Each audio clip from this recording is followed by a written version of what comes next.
Muito bem, meus queridos, hoje nós vamos estar falando sobre os nossos defensores. E durante muito tempo eu confesso que eu estive enganado a respeito de uma situação que eu vou estar falando hoje aqui. E talvez seja o teu caso também, eu não sei. Talvez fosse só eu que estivesse enganado a respeito disso. Mas, com certeza, não sou o único a descobrir isso também, né? Mesmo porque como eu recebi autorização para gravar vídeos baseados nas rapsódias da realidade do Chris Oyakhilome, eles me autorizaram, né? É, eu vou estar falando sobre o assunto, não é exatamente a coisa, mas é baseado naquele estudo. Então, hoje nós vamos ver sobre os nossos defensores. E o texto de hoje, 1 João 2,1, diz assim: Filhinhos meus, estas coisas vos escrevo para que não pequeis. Se todavia alguém pecar, temos advogado junto ao Pai, Jesus Cristo, o justo. Então, alguns dizem que desde que Jesus subiu ao céu, e essa era uma das minhas crenças, né? Ele tem rogado ao Pai em nosso nome para que tenha misericórdia de nós e perdoe os nossos pecados. Isso é absolutamente um absurdo. Se é isso que ele tem feito desde que ascendeu aos céus, então por que ele veio morrer pelos nossos pecados? É uma pergunta óbvia, tão, né, que muitas vezes nós temos a impressão disso, que Jesus está lá, e aí alguém comete um pecado, e Jesus, diante do Pai, ele defende a gente. Errado. Não é isso. Nós vamos entender mais para frente. Então, Jesus Cristo é o quê? Nosso advogado, não é isso? Mas junto ao Pai. Junto ao Pai. Essa é aquela diferença que a gente não percebe. Por exemplo, Jacó lutou com o anjo, ou lutou com Deus, e venceu. Como que ele ia vencer lutando com Deus, segundo um pensamento que poderia ocorrer, que era lutando com Deus, num sentido de contra Deus, mas não é contra Deus, é com Deus, lutando com Deus, assim como o Espírito Santo conosco, e o Deus conosco. Jesus está conosco. Quando aquele anjo desceu lá, né, para lutar com Jacó, não foi para brigar com Jacó. O fato de ele ter ferido Jacó não quer dizer que ele lutou dessa forma, um tentando matar o outro. Não tem como. Na verdade, o anjo estava ali abençoando Jacó, ministrando a vida dele, para ele mudar o seu caráter, um monte de coisa que precisava mudar na vida de Jacó, tanto que ele saiu dali transformado, né? Saiu na dependência de Deus, não mais nos seus truques para prosperar e um monte de coisa, certo? Então veja, é a mesma coisa. Se Jesus tivesse vindo aqui para fazer o que fez, e depois ter que continuar nos defendendo, diante do Pai, como se o Pai tivesse irado conosco, procurando acabar com a nossa raça, porque nós pecamos, e Jesus tentando nos defender. Não, gente. Quem é que mandou o Filho para cá? O Pai. Por quê? Porque a Bíblia diz que ele nos amou de tal maneira que enviou seu Filho unigênito. Lembre-se, unigênito, o primeiro gerado, para nos salvar. Depois que ele nos salvou, como é que ele é visto agora? Como unigênito ainda? Não. Agora ele é o primogênito entre muitos irmãos. É o primeiro gerado entre muitos irmãos. Isso significa que você, agora, como filho de Deus, nós somos irmãos de Jesus, co-herdeiros com ele. Então, é todo um favor do céu a nosso respeito. O que ele faz então? Vamos ver aqui. É ele quem nos ajuda a insistir no que nos pertence. Ele cuida para que caminhemos na realidade vital de tudo o que a sua morte, sepultamento e ressurreição consumaram para nós. O Pai não está contra nós, pelo contrário. Ele colocou Jesus como nosso advogado contra nossos acusadores.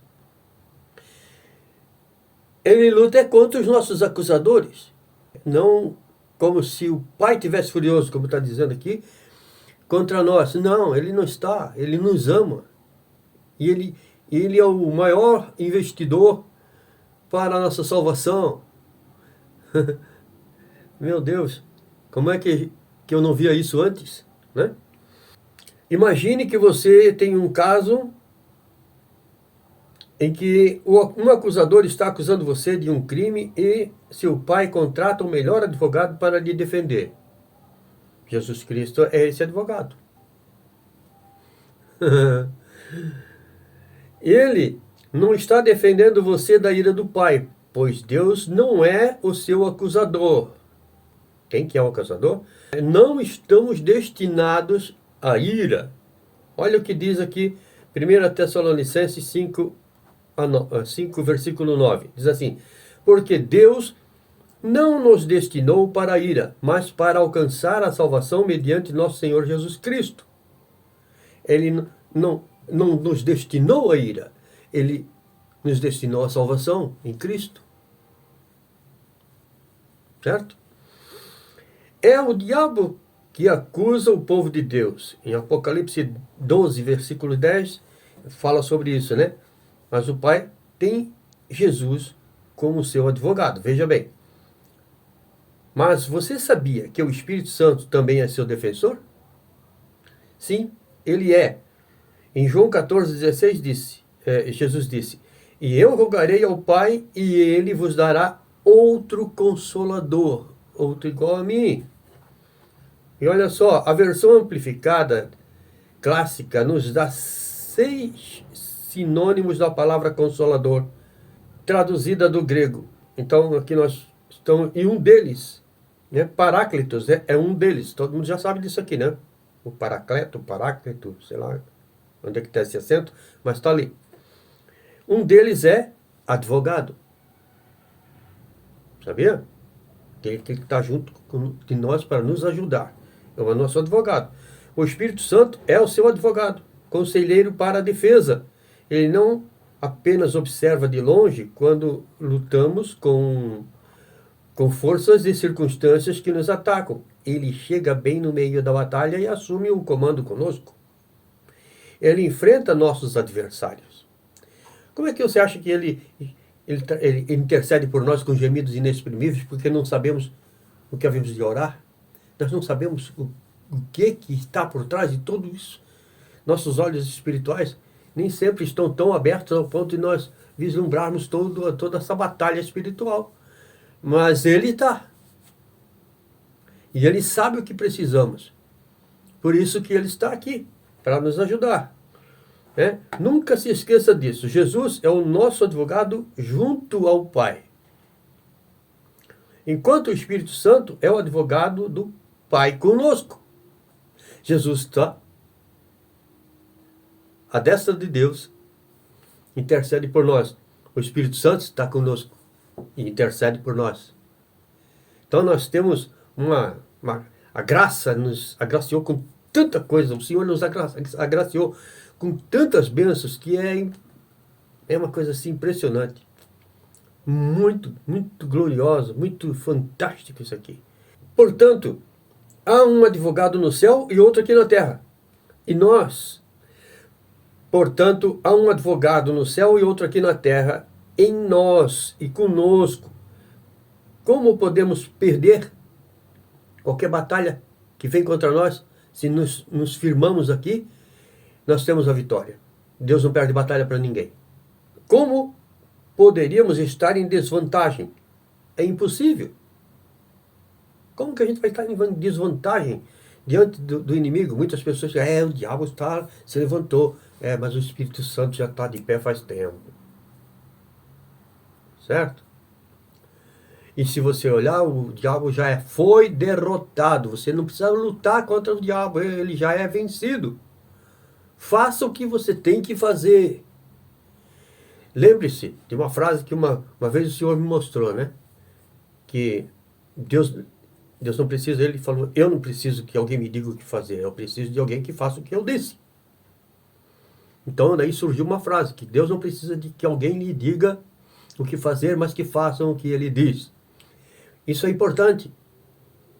Você faça o que ele diz. Ah, mas eu não sei. Lê a palavra, a palavra dele é ele falando. Ele falou, foi escrito, está escrito. Para ninguém botar dúvida, mas quem sabe era mais assim ou mais assim. Não, está lá escrito, não tem como ter dúvida. Se está escrito, está escrito. É assim que é a vontade dele. Certo? A palavra de Deus revela a vontade de Deus. Grava isso na tua mente. Todas as promessas de Deus são da vontade de Deus. E a sua palavra revela a sua vontade. Então, nunca se esqueça disso. Amém? Eu quero fazer agora uma oração e confissão de fé na palavra de Deus. Vai ser misturado o negócio aqui. Vou estar falando com Deus e ao mesmo tempo declarando a verdade, deixando que o Espírito Santo se levante dentro de nós aqui, ó, faça isso você aí também, porque eu vou estar falando algo importante. Se você quiser, feche os teus olhos agora e ouça, presta atenção e viaja junto comigo aqui. Em Romanos 1, diga assim, ó: querido Pai, agradeço pela tua graça e pelo poder da tua justiça operando em mim. Agradeço por me amares e providenciares para que eu no céu e na terra viva livre de condenações e acusações. Em Romanos 8:1 diz: portanto agora já não há condenação para os que estão em Cristo Jesus. Lembra? O diabo vem para te acusar. E a palavra de Deus diz que não há mais condenação para os que estão em Cristo Jesus.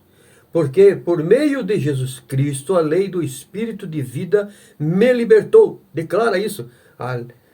Porque por meio de Cristo Jesus, a lei do Espírito de vida me libertou da lei do pecado e da morte. Em Romanos 8:3, continuando, né? O versículo seguinte: porque aquilo que a lei fora incapaz de fazer por estar enfraquecida pela carne, Deus o fez enviando o seu próprio Filho à semelhança do homem pecador, como oferta pelo pecado, e assim condenou o pecado na carne. A fim de que as justas exigências da lei fossem plenamente satisfeitas em nós, que não vivemos segundo a carne, mas segundo o Espírito. Lembra-se? Você nasceu de novo, agora você vive segundo o Espírito. Antes você não conseguia. Uma, porque você não tinha o Espírito. Mas agora, você já tem o Espírito. E é Ele que te capacita. A lei não te capacitava a vencer essas coisas. Por isso, sempre debaixo de condenação e tentando fazer algo para agradar a Deus. Agora aqui, nós andamos por aquilo que Jesus fez, que com certeza agradou a Deus. Foi o sacrifício perfeito. Jesus é o nosso sacrifício perfeito, a fim de que as justas exigências da lei fossem plenamente satisfeitas em nós, que não vivemos segundo a carne, mas segundo o Espírito. Em Romanos 8:34 diz assim, ó: quem os condenará? Se estamos falando de um defensor, é porque tem alguém acusando, certo? Mas agora veja só o que a palavra de Deus diz. Quem os condenará? Nós. Quem vai nos condenar?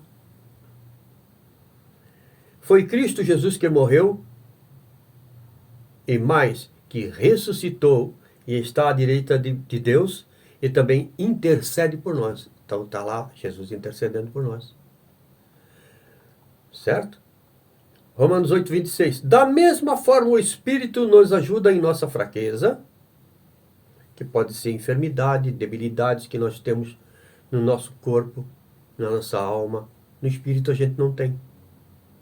O Espírito é santo, veio do céu, o que habita aqui agora. O eu nascido de novo sou santo. Conteste. Ah, não é santo não. A Bíblia diz que é santo. Os santos, não os pecadores. Como falei no outro vídeo, como é que você vai estar sentado à direita do Pai? Você está com Cristo nas regiões celestiais em pecado. Porque você não vai estar lá. Você já está. Essa é a confusão que muita gente faz. Que um dia eu vou estar na glória. Você já está. Você está esperando apenas a transformação desse corpo na vinda de Jesus Cristo. para então teu corpo também estar lá. Por enquanto está aqui. Mas ele está aqui também e estamos lá em espírito. E agora, isso nos dá uma vantagem tremenda. Muito grande. Então, da mesma forma, o Espírito nos ajuda na nossa fraqueza, pois não sabemos como orar, mas o próprio Espírito intercede. Viu? O próprio Espírito intercede por nós com gemidos inexprimíveis. E aquele que sonda os corações conhece a intenção do Espírito. Porque o Espírito intercede pelos santos, viu? Pelos santos. Grava bem isso. De acordo com a vontade de Deus. Não é pelos pecadores, é pelos santos, porque ele está aqui intercedendo por nós. E os pecadores? Essa é outra história. Calma aí. Então o Espírito intercede pelos santos de acordo com a vontade de Deus. Quando ele está intercedendo, né? E nós estamos aqui agradecendo a Deus por isso, por esse intercessor fazer isso por nós, conosco e por nós, orando de acordo com a vontade de Deus. É o melhor intercessor que possa existir. Você pode pedir para uma igreja inteira orar por você. Ele não vai orar igual o Espírito Santo ora. É bom que ele ore, porque vão declarar a palavra sobre a tua vida, a bênção de Deus. Mas o Espírito Santo vai ter que estar agindo na boca dessas pessoas também, para que a bênção realmente seja impetrada na tua vida de tal forma que você só tenha vitória. Em nome de Jesus. Sabemos que Deus age em todas as coisas para o bem. Tá? Deus não é um Deus irado contra nós. Ele nos ama.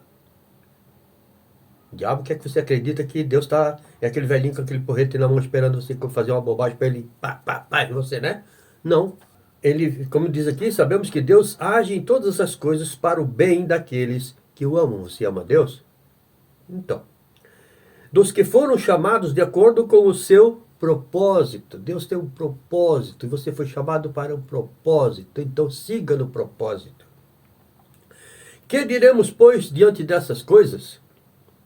Se Deus é por nós, quem será contra nós? Você já viu aqueles caras que tem um monte de dinheiro e compra político, compra juiz, compra tribunal, compra todo mundo, mas tem um monte de advogado e ninguém bota a mão nele? Pois é, nós não temos esse tipo de gente corrupta. Nós temos Pai, Filho e Espírito Santo e ninguém bota a mão em nós. Certo? E o maligno não lhes toca. É a palavra de Deus que garante isso. Se você permanecer nele, estar nele, entregou sua vida para ele, o maligno não lhe toca. Você já é um vencedor. Você não será um vencedor. Você já é um vencedor. Amém? Então eu vivo livre do pecado e da consciência do pecado, produzindo frutos de justiça, manifestando o amor de Cristo, hoje e sempre, em nome de Jesus. Amém. Muito obrigado, Senhor, por todas essas dádivas, por todas essas maravilhas. Que cada um que está me ouvindo nesse instante, está assistindo esse vídeo, que seja abençoado tremendamente e possa caminhar nessa paz, nessa segurança de que o Senhor é conosco, que o Senhor nos ama e fez de tudo por nós, que tudo já está feito, já está consumado. Estamos aguardando a tua volta, Senhor, para subirmos com Cristo aos céus definitivamente. Em nome de Jesus. Amém. Fique com Deus.